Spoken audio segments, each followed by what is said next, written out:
नमस्कार दोस्तों। आज हम प्राचीन भारत के एक ऐसे राजा के विषय में जानने का प्रयास करेंगे जिसके पराक्रम के कारण बेताल पचीसी और सिंहासन बत्तीसी जैसी अनेकों मिथक कहानियां आज भी प्रचलित हैं। परंतु इन मिथक कथाओं के बीच उनका वास्तविक इतिहास लुप्त सा हो गया है।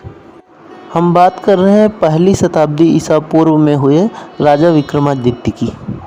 सम्राट विक्रमादित्य उज्जैनी के राजा गंधर्वसेन और रानी वीरमती के पुत्र थे। उस समय भारत लगातार शकों के आक्रमणों का सामना कर रहा था। राजा गंधर्वसेन एक युद्ध में शकों से लड़ते हुए मारे गए, जिसके बाद विक्रमादित्य ने भारत को शकों से मुक्त कराने का निश्चय किया और इसी निश्चय के साथ उन्होंने शकों से अनेक युद्ध लड़े। इसके बाद सन 57 ईसा पूर्व में शकों को भारत से पूर्णतः खत्म कर उन्होंने शकारी की उपाधि धारण की और विक्रम संवत की शुरुआत की। ऐसा माना जाता है कि उनका साम्राज्य अत्यधिक विस्तृत था। अरबी कवि जहराम कितनोई के सायार उल आकुल ग्रंथ के अनुसार उनका शासन अरब तक विस्तृत था। सम्राट विक्रमादित्य एक अत्यंत न्यायप्रिय और धार्मिक राजा थे। उनके राज्य में ज्ञान, विज्ञान, चिकित्सा, साहित्य, ज्योतिष, गणित और खगोल इत्यादि अपने चरमोत्कर्ष पर था। उनका दरबार नवरत्नों से शोभायमान था, जिनके नाम हैं धन्वंतरि, छपड़क, अमर सिंह, शंक, घटखरपर, कालिदास, वेताल भट्ट, वररुच और वराहमिहिर। धन्वंतरि राजा विक्रमादित्य की सेना में एक प्रसिद्ध शल्य चिकित्सक थे, जिन्होंने रोग निदान, वैद्य चिंतामणि, विद्या प्रकाश चिकित्सा, धन्वंतरि निघंटु और वैद्य भास्करोदय जैसे ग्रंथों की रचना की। विक्रमादित्य के अगले नवरत्न छपड़क एक बौद्ध सन्यासी थे। उन्होंने मानव को नीति, अहिंसा और धर्म का मार्ग दिखाने के लिए भिक्षाटन और नानार्थ कोश जैसे ग्रंथ लिखे। इसी प्रकार अमर सिंह संस्कृत व्याकरण के प्रकांड विद्वान थे।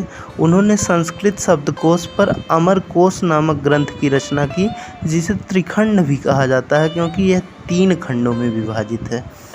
संस्कृत व्याकरण के ग्रंथों में अष्टाध्यायी के बाद अमर कोश का बहुत महत्वपूर्ण स्थान है। इसे पंडितों का पिता भी कहा जाता है। सम्राट विक्रमादित्य के अगले नवरत्न शंकु नीति शास्त्र के ज्ञाता और रसाचार्य थे। हालांकि उनके विषय में अब बहुत कम ही जानकारी उपलब्ध है। सम्राट विक्रमादित्य के अन्य नवरत्न घटखरपर थे। वे अनुप्रास और यमक अलंकार में इतने पारंगत थे कि उनकी एक उक्ति थी कि उन्हें जो भी अनुप्रास और यमक में पराजित करेगा, उसके घर वे फूटे घड़े से भी पानी भरेंगे। इसीलिए उनका नाम घटखरपर पड़ा। उनके 2 लघु काव्य उपलब्ध हैं, जिनमें से एक घटखरपर काव्य है जो 22 पद्यों में रचा गया है। यह संयोग श्रृंगार रस से ओतप्रोत है। इसमें मेघ द्वारा संदेश भेजा गया है। इनका दूसरा लघु काव्य 21 श्लोकों का नीतिसार है। सम्राट विक्रमादित्य के राजकवि कालिदास थे। वे संस्कृत के उत्कृष्टतम कवियों में से एक हैं। उन्हें भारत का शेक्सपियर भी कहा जाता है। उन्होंने भारतीय पौराणिक कथाओं और दर्शन पर आधारित संस्कृत और प्राकृत भाषा में अत्यंत सुंदर काव्य रचनाएं की हैं। उनकी प्रमुख रचनाएं इस प्रकार हैं: अभिज्ञान शाकुंतलम, विक्रमोर्वशीयम और मालविकाग्निमित्रम, ये 3 नाटक हैं। रघुवंशम और कुमार संभवम कालिदास द्वारा विरचित 2 महाकाव्य हैं। मेघदूतम और ऋतुसंहार 2 खंड काव्य हैं। अभिज्ञान शाकुंतलम राजा दुष्यंत और शकुंतला के प्रणय, विवाह, वियोग और पुनर्मिलन पर आधारित उत्कृष्ट नाटक है। ऐसा माना जाता है कि इन्हीं शकुंतला के पुत्र भरत आर्यावर्त के चक्रवर्ती राजा हुए, जिनके नाम पर इस देश का नाम भारत पड़ा।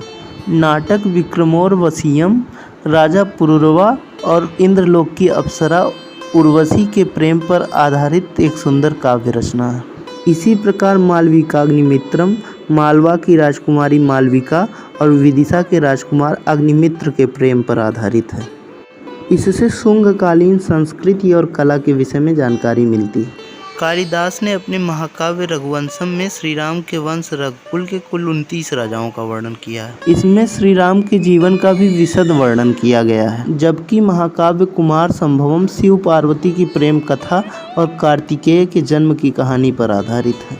कालिदास द्वारा रचित खंडकाव्य मेघदूतम में कुबेर की नगरी अलकापुरी से निष्कासित एक यक्ष द्वारा मेघ के माध्यम से अपनी प्रेमिका को भेजे गए संदेशों का सुंदर काव्यात्मक वर्णन है।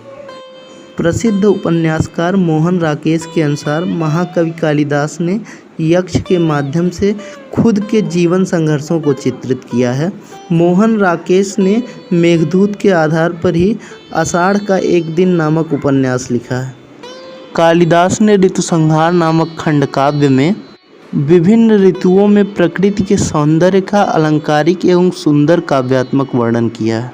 उनकी अन्य रचनाएं श्रुतबोधम, श्रृंगार तिलकम, श्रृंगार रसासतम और सुतकाव्यम इत्यादि हैं। अब बात करते हैं बेताल भट्ट की। ये एक धर्माचार्य थे और युद्ध कौशल में भी निपुण थे। ये एक अंगरक्षक की भांति सदा विक्रमादित्य के साथ ही रहते थे। इन्होंने विक्रमादित्य को 16 छंदों में नीति शास्त्र का ज्ञान दिया था। सम्राट विक्रमादित्य के अगले नवरत्न वररुचि एक कवि और व्याकरण के ज्ञाता थे। उन्हें शास्त्रीय संगीत का पूर्ण ज्ञान था। पत्र कौमुदी और विद्या सुंदर उनकी ही रचनाएं मानी जाती हैं। विक्रमादित्य के नवरत्नों में शामिल वराहमिहिर एक ज्योतिषाचार्य थे, परंतु ये गुप्त काल में हुए वराहमिहिर से भिन्न हैं। गुप्त काल में हुए वराहमिहिर एक महान गणितज्ञ और खगोल शास्त्री थे। उन्होंने बृहत संहिता और पंच सिद्धांतिका जैसे ग्रंथों की रचनाएं की। आज के लिए बस इतना ही। अगर आपको यह जानकारी पसंद आई तो वीडियो को शेयर करें और चैनल को सब्सक्राइब करें। धन्यवाद।